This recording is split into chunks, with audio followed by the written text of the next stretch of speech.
Good morning বন্ধুরা, কেমন আছো সবাই? আশা করছি সবাই খুব ভালো আছো। আর আমি সঙ্গীতার ঘরের আর একটা নতুন ব্লগে তোমাদের সবাইকে স্বাগত। আজকে হচ্ছে বুধবার আর এখন সকাল ওই 11:15 মতো বাজে, যেটা হয় আর কি রোজ। মানে রোদ্দুরে পাপা বেরিয়ে গেলে নয় আমি নিজে একলা একটু সময় কাটাই, আর নয়তো রোদ্দুরের সাথে। রোদ্দুর তো এখন ঘরে টিভি দেখছে, তাই আমি একটুখানি পায়চারি করছি।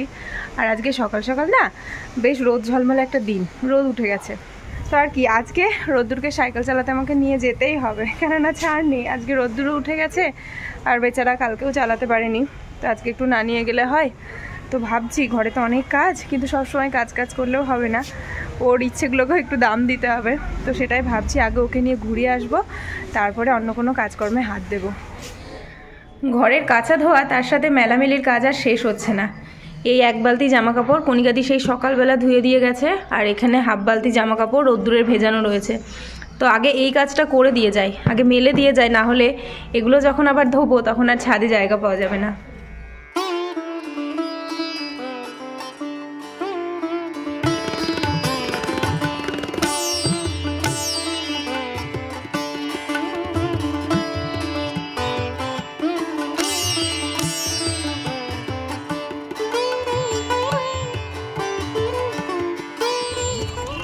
সব ভুলে গেছে, আর আমাকে সকাল থেকে সাইকেল চালাতে যাব। এরপরে তো সাইকেল করে স্কুলে যেতে হবে। কেন আমি ধরবো কেন? ভয় লাগে তোর? কেন ভয় লাগবে কেন? কিসের ভয়? এখানে কোনো গাড়ি নেই, কিছু নেই। এই তো বাহ, সোজা এবার আমার সামনের দিকে তাকাও, সোজা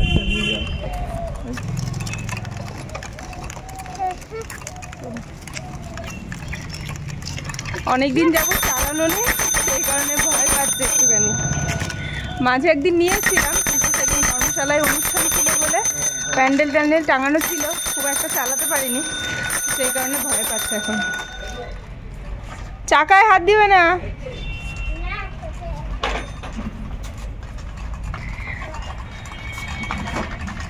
ঠাম্মি বলেছে এই লক্ষ্মীর ঘরটা কিনে মোটর সাইকেল কিনতে।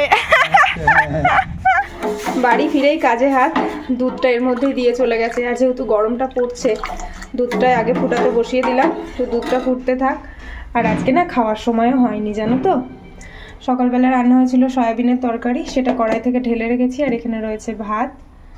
আর এখন জুসটাও করবো রোদ্দুরের জন্য। তারপরে হাত দেবো হচ্ছে গিয়ে চিকেনে। আজকে চিকেন হবে দুপুরবেলাতে, তো সেই চিকেনটা রাতের জন্য মেইনলি, কিন্তু দুপুরে রোদ্দুরের জন্য স্টু বানিয়ে দেবো। চিকেন রান্না তো শুরু করে দিয়েছি, এই দেখো বাটা মশলাও হয়ে গেছে, কিন্তু আদাটার অবস্থা দেখো। আদাটা আগে বের করতে মনে নেই, আর এটা ছিল ফ্রিজে, ব্যাস গল্প হয়ে গেছে এরকম। এবার আমি কি করব, আদা তো বাটিনি একসাথে, যেহেতু আদা বাটা থাকে তাই আলাদা করে আদা বাটা বাটিনি, ব্যাস। এবার আমার অবস্থা আদা ছাড়া চিকেন হয়তো হয়ে যাবে। আমাদের চিকেনটা কষানোর পরে এই দেখো জল ঢেলে দিয়েছি, এটা ফুটে হবে। আর এদিকে জল ঢেলে দেওয়ার পরে এইদিকে রোদ্দুরের চিকেন স্টুটাও বসিয়ে দিলাম, দুটোই মোটামুটি একসাথে নেমে যাবে। হাতের কাজ যতটা এগিয়ে রাখা যায় ততই ভালো। আজকে বিকেলের দিকে ভাবছি ওই রাতে খাওয়ার জন্য একটু সরু চাকলি, আর চিকেন তো এখন রান্না করে রাখছি, সরু চাকলির সাথে চিকেন খেতে যা ভালো লাগে না, তো সেই কারণে ওই মোটামুটি 10টা সাড়ে 10টার দিকে 2 ঘন্টা ভিজলো। চাল আর ডালের একদম সুন্দর একটা পেস্ট বানিয়ে নিয়েছি, এই দেখো কোনো রকম গোটা কিন্তু নেই। আর এটা যেহেতু একটু ঝোলঝোলি লাগবে, মানে ব্যাটারটা তো একটু ঝোলঝোলি লাগবে, তাই বেশ পরিমাণ জল দিয়েই আমি ব্যাটারটা তৈরি করেছি। এর মধ্যে খানিকটা সুজি দেব, দিয়ে ব্যাটারটা রেডি করে রাখবো। পিঠে বা একটু ভালো কিছু রান্না একটু সময় সাপেক্ষ, তো সেই কারণে আগে থেকে করা থাকলে না করতে গিয়ে অতটা চাপ লাগে না। আর এই ব্যাটারটার সাথে আমি একটু সুজি দিয়ে দেব। সুজিটা আমি দিই, আমার মাকে আবার দিতে দেখিনি, আমি দিই, না হলে আবার তোলাতে পারি না। যখনই তাওয়াতে দিই তখন একটা কেমন লেগে যায়, সেই কারণে আমি একটুখানি সুজি দিই, তাহলে খুব স্মুথলি উঠে যায়।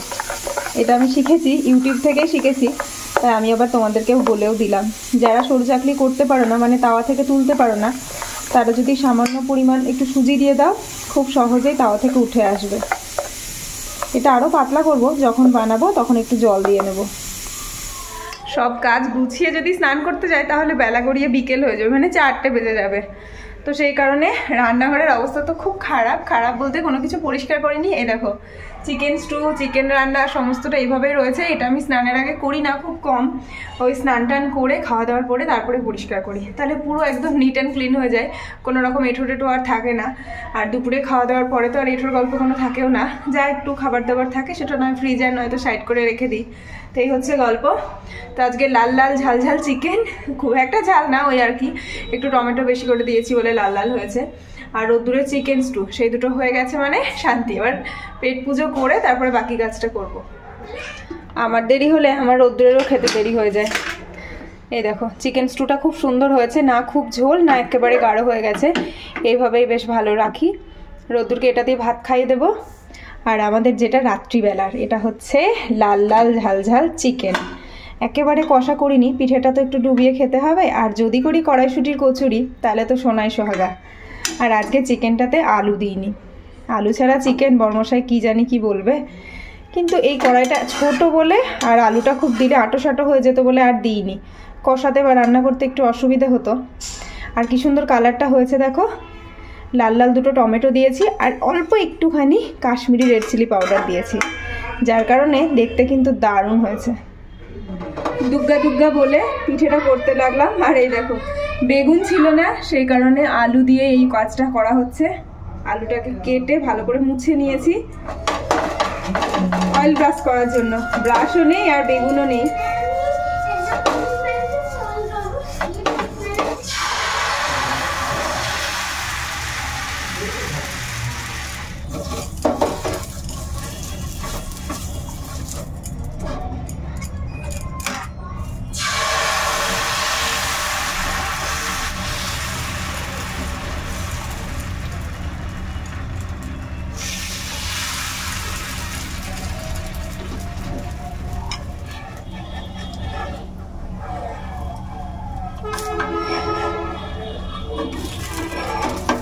এটা হচ্ছে 2 নাম্বার পিঠে। এই পিঠেটা কিন্তু একটুও ভাঙেনি আর সম্পূর্ণভাবে উঠে গেছে।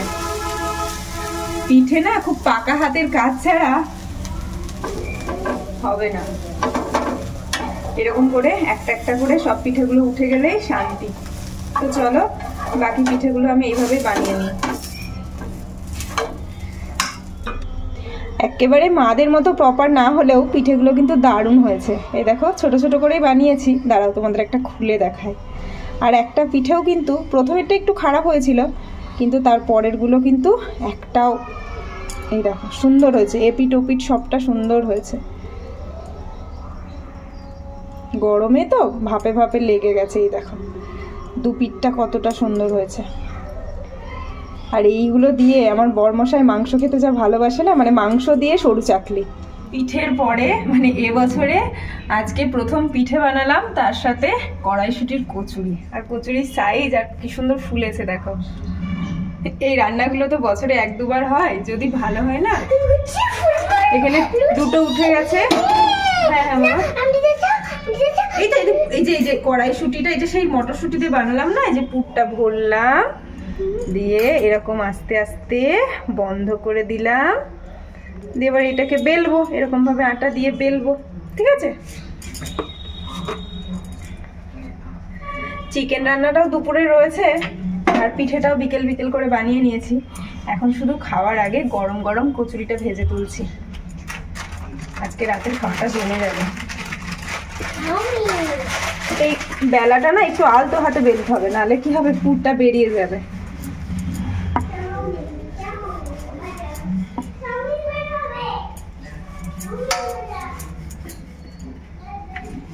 কচুরি একটু মোটাই হয়, তাই খুব পাতলা করার দরকার নেই, কেননা যেই পাতলা করতে যাবে অমনি পুরগুলো বেরিয়ে যাবে। দেখো দুদিকে কোনো দিকে পুর বেরোয়নি। এবার তেলের মধ্যে ঝপং করে দিয়ে দেবো।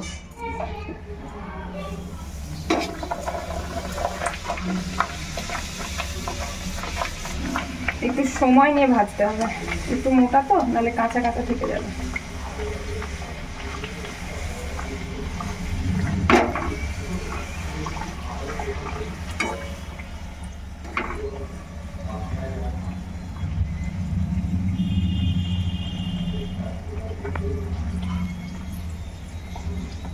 সব কচুরিগুলো ভেজে নিই, একেবারে খাওয়ার সময় তোমাদের সাথে আবার কথা হচ্ছে।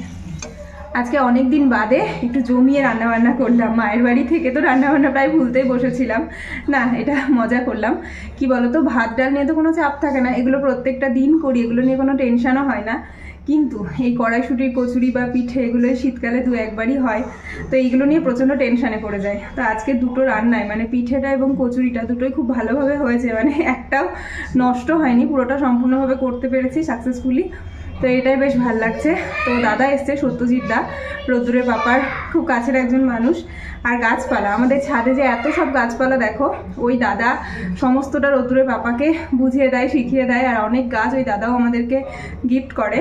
তো সেই দাদাই এসছে, দাদাও গরম গরম কচুরি আর পিঠে আমি এখন দাদাকেও খেতে দিয়ে দেবো। তো রোদ্দুরের পাপারা দাদার খাবারটা বেড়ে নিয়েছি, আর রাত্রি এখন প্রায় আর 9টা বাজতে চললো।